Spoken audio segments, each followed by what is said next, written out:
Hi, my name is Brandon and I'm at Parsa Mohebi Hair Restoration. I was considering going to Turkey to get a hair transplant, but I didn't realize that there was so many risks involved with that and so many potential complications.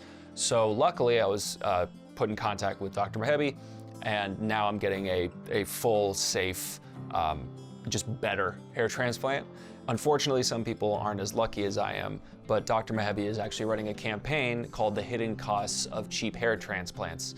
So if you've had a botched procedure abroad, you could win a free hair transplant repair. Here's how to enter. Follow Parsa Mohebi on Instagram. Share a quick 1 to 2 minute video about your botched procedure abroad and tag Parsa Mohebi Hair Restoration in it. Use the hashtag #BotchedHairTransplantRepair. Your story could help others avoid the same mistake. The top 5 finalists will win a free consultation from Dr. Mohebi, and one lucky winner will get a free hair transplant repair. So let's spread the word and help others make more informed decisions.